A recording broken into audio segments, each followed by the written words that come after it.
The coach you select can have a drastic impact on your relationship with health, the nutrition, the training, how you think about movement, how you protect or destroy momentum, and how long you do it for. What I want to go through today is something that we talk about with our coaches all the time because there's so many skill sets that we want them to learn. We want to make sure that our whole team are on the same page. And doing 3 upskills with them every single week, not to mention the research, the deep dives, the side room chats outside of these trainings, there is so much to learn. And I think being able to at least communicate and have a chat to you guys about what we look for in a great coach is probably going to allow you to find that nuance on how are you getting the support you're after as well. Because I guess one of the fundamentals I want to bring up on this is you can spend so much time learning about the details and the science of a particular topic. And then if you don't present that in the right way, the entire intention can be completely missed, right? And that's something that Mandy and I completely obsess about now because this whole decade and a bit that we've spent learning all the nuances of different areas of health, if we don't learn to communicate those things well enough, well, we're still not a very good coach, right? And I think the being able to really have that little visual of what comes out of our mouth, what's then translated into something they hear, and then they ready to actually hear it, are all areas and of kind of understanding of research of trying to understand and learn more of, right? So we've had a couple of examples, Mandy, in the last month, and I guess that just is a product of the total volume of clients we work with. We don't just work with 2 clients a month, so we were able to see many, many different responses to maybe the same data set or similar sort of innovations or implementations that we're looking at, right? And how we communicate that might be exactly the same to 30 different people. How they take it can be completely different. So when you talk to a client, let's use the blood work example, right? We're always jazzed out for finding something wrong in the bloods because we know that if we can change it, they're going to feel drastically better. It's going to be easier for them to make the changes that they're after. But knowing something's wrong and that person then being able to be happy, not freaked out with that response is kind of step number one. So what's the decision-making criteria, or at least the communication criteria for you to at least feel like that goes well? Mm, there's so many rabbit holes I could go down here. Yeah. How long we got? I think the big one is really, it's taken me time to learn this because I do go full nerd mode when it comes to bloods, and I'm just like, oh, information, exciting. This person who I'm talking to wants to know everything that I know about this thing, and they might not. But also, everything that I see could potentially just be overwhelming as well. And more often than not, with the bloods, we had a great conversation with Francesca about this yesterday as well, our other specialist in the program, about how often we can see these things that need to be worked on in the bloods, but there's one key marker it's literally the key to all the rest. And we don't actually need to go into all the rest, which can just create that overwhelm and maybe even worry, which is a never a particularly helpful emotion to be having, when we could just focus on the one that is the key to all the others. So it's really, I guess, my learning through this over time and understanding, one, also getting it wrong a number of times and freaking people out or overwhelming people and them not being able to actually take action, is knowing where to find that line between this is the information you need to know and perhaps you were even looking for and you really want and need, but this is where we stop for now because we need to put into action first and then we come back and reevaluate. So it's kind of like staging the amount of information you need. And I fully get this as well because I think I've had this myself in talking to other people or when I've sought help for something where you can just get like absolutely flooded with too much information and you leave feeling more confused than when you came. And it's just not a helpful situation to be in if you're actually looking for coaching, you're looking for support. So it is really kind of finding that line and also knowing if someone has some concerns. A lot of people that we talk to, there's some deep-seated concerns about various things in their bloods, whether it's a history of heart attacks in the family or a history of dementia or various things, and being really kind of careful in the way that you package that information. And because I think from my perspective, when it comes to bloods, there's so much that we have power over. There's so many things we can change. It's not a life sentence. It's information to then positively impact your life going forward. But also it can be quite confronting too. So just really being careful with, how we have this conversation and make it actually useful so the person can leave feeling empowered rather than leave feeling worried or overwhelmed.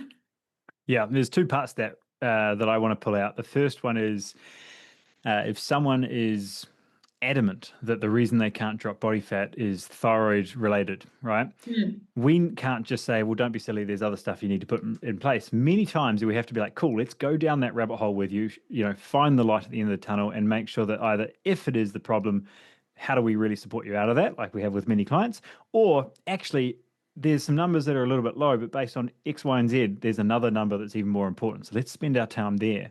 And I think Mm. being able to communicate that based on what you see in front of you is one thing, but being able to recognize a confirmation bias of like, oh, this person's thought this is their issue for 20 years. I'm not going to change that in 5 minutes. I need Mm. to walk through the wall with them a bit here, right? I need to make sure that they understand the nuances of what's happening. And I've got a couple clients at the moment who they'll send me something from Instagram and say, "Oh, I think stress is my problem." I'm like, "Well, yeah, of course, but like all the other stuff that we're doing is helping that one thing. It doesn't come Mm. from the new herbal supplement on Instagram, right? Like stress is a much bigger piece than that." And I think being able to realize that most things that you change in your life, like getting to bed on time, like changing what you have for breakfast, the way you think about exercise has a cascading impact on so many different things. So you could say this is the new novel thing for blood pressure. You could say this is the better way to improve blood sugar, but it might just be, not having the carbohydrates at lunchtime, right? And being able to kind of bring some awareness to like, what do I tackle first? What's the biggest rocks, right? We visualize the rocks and then the pebbles and then the sand. What people get confused with is they're chasing sand when they need to be chasing big rocks, right? And I think the blood work part for that is, okay, I need to identify what you're really stuck on, what you think is a rock that's sand, and maybe what you've kind of glossed over that you think is sand that really is a rock. And I think, example of kind of our ratios here as being something that's changed because we might test 50 different biomarkers in a particular blood test, but we probably want to highlight four, maybe five max that like these are the ones I want you to pay attention to, and we will be testing again because they're going to have a cascading impact on any other number that we might be worried about. Mm. Yeah, it's interesting you say it like that. Actually, what I was just thinking while you were talking is there's two scenarios that I see now often when I talk to people about blood work is one, they've never really looked into health or blood markers or anything like that before. And they've been to the doctor, got their bloods done, and been told everything's normal. So they come to me saying, oh, everything's good, it's fine. And then I'm like, oh, maybe not, maybe not, maybe not. Yeah. And then the other side of it is because we have so much availability to good information now, a lot of people have done pre-research and have self-diagnosed with various things. And so they come with this kind of self-diagnosis of, well, this is what I've got. And then I look at the bloods and I'm like, the bloods don't show that. So then we have to kind of fully explore that. So it probably these two sides of the coin, right? Mm. Of people that maybe are thinking there's nothing wrong and maybe there actually is something we can work on there. And that's real common too. Just on So that point, I think that's something that we're navigating that's probably more prominent now than has ever been. I'm pretty confident saying that, right? Because we're in a general phase where people are have so much more information than they know what to do with. And what that leads to in most cases is more overwhelm, more than actually more benefit. There becomes a kind of critical threshold of information that was helpful, and then everything past that just becomes noise. And I think a good example that you've really, I was going to say enjoyed, but I'll let you kind of identify if that was enjoyment or not, is the DNA test, right? Where you get so much information and it's incredibly valuable, and they do their best in order to communicate the wealth of information they give you in a report. But until you actually get on the phone or in a call with someone like you in order to be like, well, this is how this translates to what you're actually doing, like none of those connections are made, right? And you can feel exhausted just looking through pages and pages. What was a report, like 27 pages or something? Yeah, yeah. There's so much there that, again, like what's the big nuggets out of this whole thing that we're really going to take action on? Because I know far too many people, and this is why we've talked about it on podcasts plenty of times before, where they've spent so much time consuming information that they're exhausted, but their actions haven't yet changed. So their body hasn't either. Yeah, that's weird, right? Because you kind of think it's like talking about something that you want to do. You kind of get a little bit of the enjoyment of having done the thing, even though you haven't done the thing. And so Yeah. it just reduces the pressure enough that you actually never start the thing. Yep. It's the same with health research, I think, is that you have all this head knowledge. You've never actually actioned anything, but you feel like you have. Mm. And so you don't actually get the changes. And then you lose belief in the fact anyway. So it is, I think the DNA tests are a really great example of that because there's so much information there and all of it is super useful.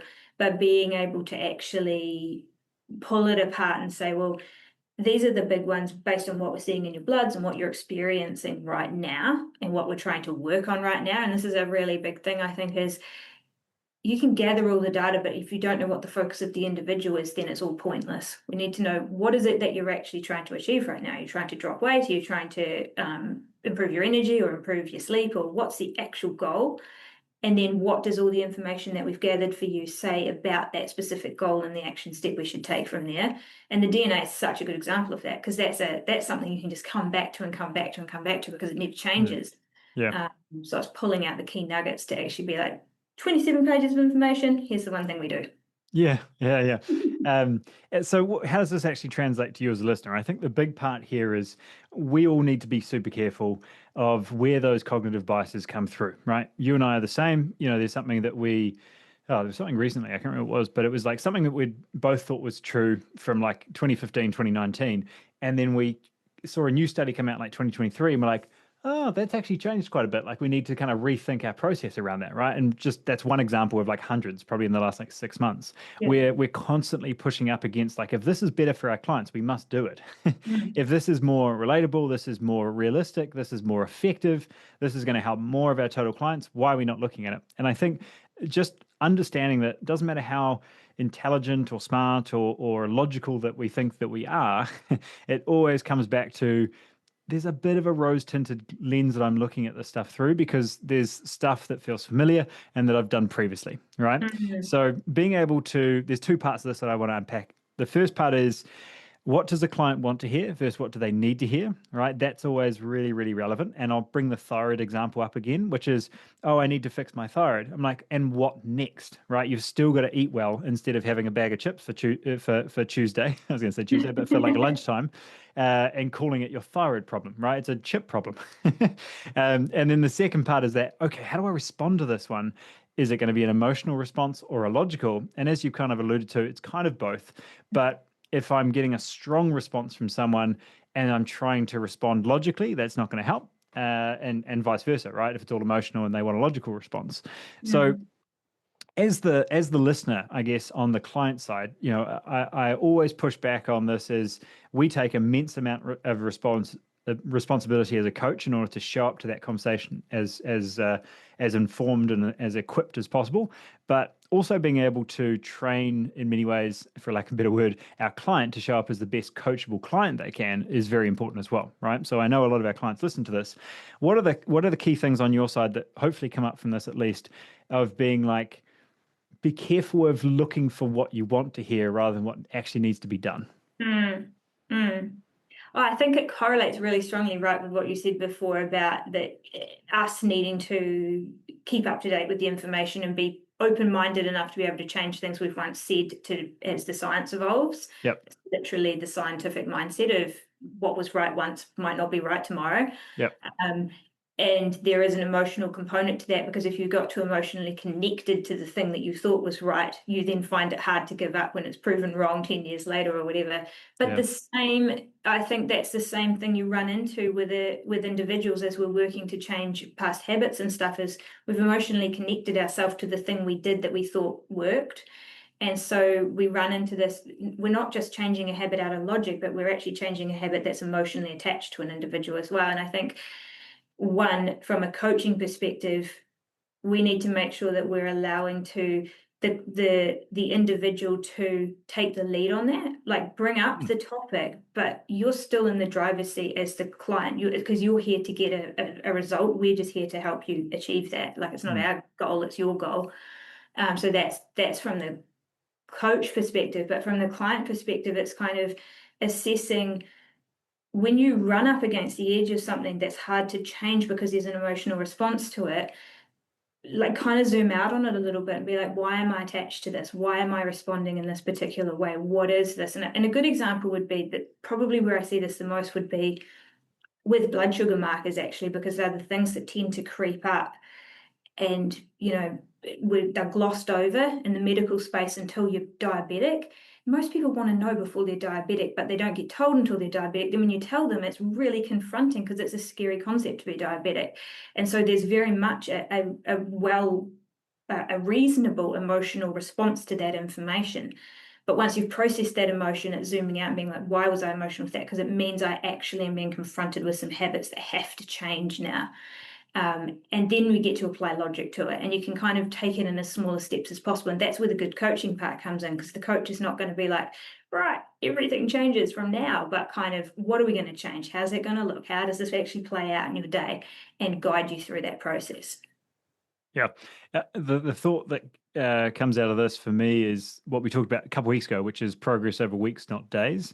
And Mm, it's a funny balance that you've highlighted here, which is you want to be open-minded to new ideas, but over what timeline? Because we all know the client that has a good idea on Monday and it's a different idea on Wednesday. And like, if you just did one of those for the next 3 weeks, you'd actually be further ahead. So, something that we've been talking about on our mindset call recently with our members has been this concept of momentum, different ways to harness it, different ways to really protect it. And I think it's a cool discussion that we'll talk about more.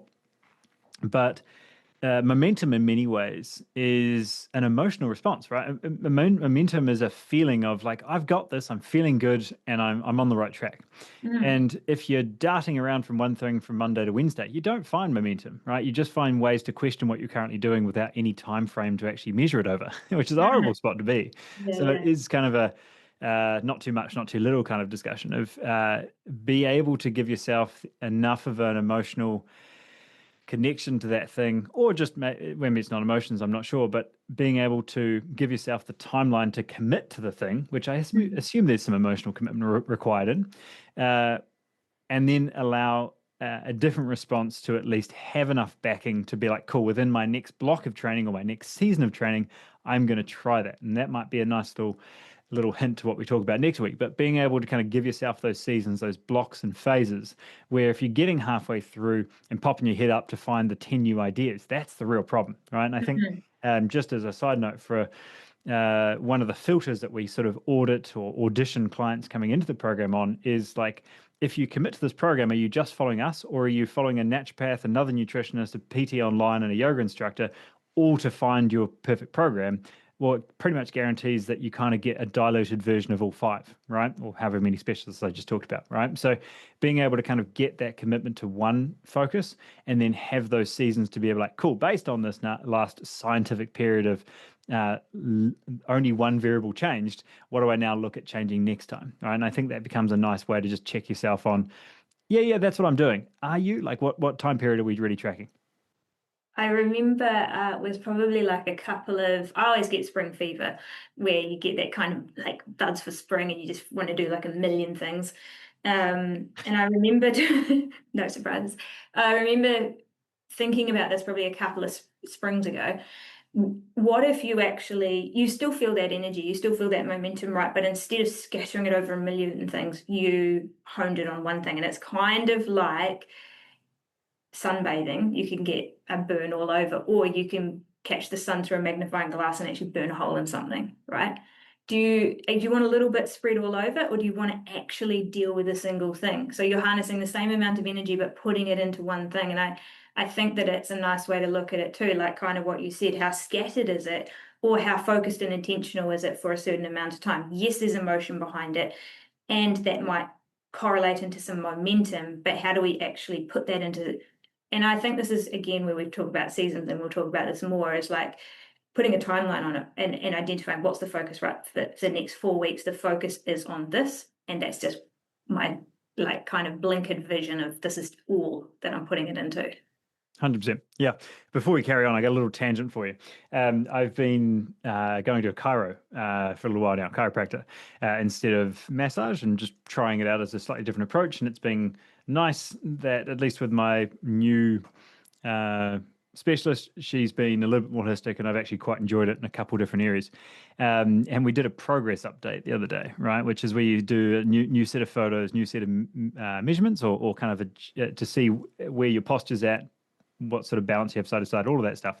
And I don't know if she was very happy with me on my response, but essentially we took these photos, we looked at them, and she said, "What do you see in the difference?" I'm like, "I think Europe did its job. I feel significantly more tan compared to my last photo. That's all I can see."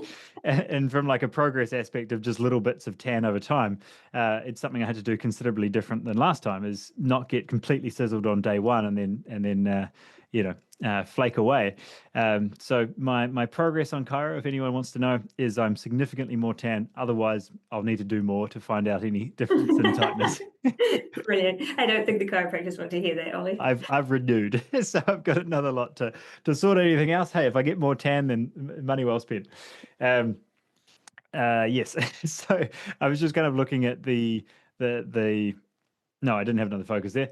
The last one I kind of want to look at over this was the actual coaching aspect, right? Because many of the clients that we've talked to have probably had some form of coaching in the past, whether that's nutritional based, whether that's a personal trainer in person, if it's just an overly supportive friend who's giving unsolicited advice and sort of getting to a point that you've got these weird rules about stuff, but you don't know, right? So I'd love to hear from you, Mandy. I won't throw it to you straight away, but if there's a couple kind of warning signs you look at when we're hiring a new coach, when you're seeing a coach that's helping someone else, what are you kind of looking at as a bit of a red flag? And I think the first one for me that I would bring up is what I've just talked about, which is, oh, no, I don't do that, but I don't know why, right? So it's having enough of that balance that we're not over educating and just bathing them in too much information, but they at least know the difference, right? So something that's come up where we do a little bit more tracking than we used to do, right? Is that we're finding that because for us, we've done versions of full calorie tracking, we've done the macro stuff, we've done timing windows, we've done whatever it might have been. We've got quite a lot of context of like if we have a plate of food, we've got a rough idea of what's sitting on it, right? Certain amount of protein, certain amount of carbs, certain amount of fats. We can eyeball it. Whereas most of our clients, not most, probably about 50% of them have very little idea of like what macronutrients are, let alone like how much protein I'm getting in X amount of chicken, right? So we do a little bit more tracking than we used to, and that's not a forever thing. That's sometimes maybe 2 weeks, it might be 4, where we're able to just get a bit more context for what we're actually tracking. Now, what does that do?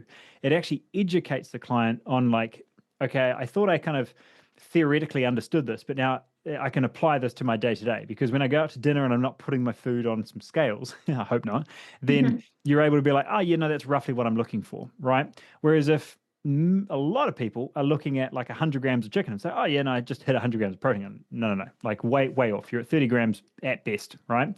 So that's kind of a first example or a red flag. There's so many coaches still that lead with, oh, well, these are just rules that you need to follow and don't question me on them. Like, don't have carbs after 6. You can't do compound lifts because it hurts your knees. Don't let your knees go over your toes. Like all of these things that are complete bollocks. But if you understand the science behind it, it would break down the rules straight away. What's Yeah, another one for you? I think similar to that, it's people that approach coaching in a little bit in a similar way to parenting, where it's like you tell the person what to do, but don't tell them the why or help them to understand that piece. So what you Yeah. said, it's just laying out the rules and this is what Yeah. you're doing. So you're not, I think it's really important. The purpose of coaching is to be able to improve the person's ability to understand what's going on and how to continue that process alone. So it's much more of a walk alongside them and educate them through a process. It's almost like an apprenticeship, right? You're working with them on the thing that, okay, I know how to do this, and now I'm sharing this with you, and you're going to be able to do it. So there's that. And then the other one would be people that approach coaching too much like a friendship, because your friends are useless coaches, right? They're Yeah. just going to tell you what you want to hear. Yeah. They're not like if you go to your friends for coaching, you're not going to improve. You're just going to be reinforced in your biases because they can't say the hard thing. So Yeah. I think coaching also is a situation where the best coach is the one who's prepared to say the thing you don't want to hear, the kind, not nice, in order to allow you to build through something. So there's the parent style coaching, there's the cheerleader style coaching. Those are both red flags. And then there's the where I come from, which is that way too much information, give the whole lot of it to you all at once, and then you leave not knowing what to do with it. Oh, you Um, can't eat one piece of pie? Here's the whole pie. Yeah. Here you go. Here's a Information pie. university degree in 30 minutes. Yeah. Cool. There was one part there I want to come. Oh, yes. I had a client recently who had had a couple coaches before. They are an incredibly intelligent and I would say fairly successful in their line of work. Now, I'd finally got her tracking some stuff, right? So there was a huge amount of vulnerability, I guess, on her side in regards to be like, this is exactly what I eat, no hiding. Also tracking it, learning, stumbling along, kind of actually realizing it wasn't an area she understood as much as she thought. and learning a ton from it. So what I'd done is I'd done a bit of a review over the last 3 weeks of what she'd been eating, getting a rough idea of where her macronutrients are sitting and seeing how that aligned to a pretty focused fat loss goal. She got on the call and I was like, awesome work on the tracking. I want to dive into this with you. And the first thing that came up and what's very common is, oh, you're going to tell me off. And I was like, that's the furthest thing from the truth. I've seen an incredible amount of progress from you in 3 weeks by you starting to see what you're eating, actually start to, as I said before, like in reality, what does that actually look like? And I can start to apply what I learned to what I'm eating, and those numbers have got better every single week. So I'm stoked for you, right? There was a cheeseburger in there, and there was a Diet Coke and whatever else it might have been, but like that wasn't every day, and that got drastically better over the last couple of weeks. Like if I was the military style coach, which might be a fourth model you could throw in there, then I'd be cracking the whip for like you should be better. But I'm like, you're an incredibly disciplined, incredibly well-deserving client of just the stuff that you work for, but you're in an education process. So me cracking the whip and telling you that things could be better, you're doing all that beating up yourself already. I can see it. I could actually, if I Yeah. reduce that by 5%, you feel better about yourself, you do it for longer, and you generally learn the lesson that should be learnt, which is I understand food and my body better, not there's more guilt and shame because I'm tracking more stuff. Yeah. Yeah. And the sign of a good coach, right, is someone who is looking for progress, not perfection in it. It is, if you have one less Diet Coke than you had last week because you see how it impacts something, that's progress overall. And Mm. I think to that as well, to come back to the kind of logic versus emotion piece, because we respond, all of us as humans respond to change and processes with a combination of those two. Sometimes we're more logical, sometimes it's more emotional. More often than not, if someone's coming to sort of like a health change, they're coming from a logical reason. I need to get these blood markers down, or I need to drop some weight because of this, or I need, there's a logical reason. We can use logic and apply tracking.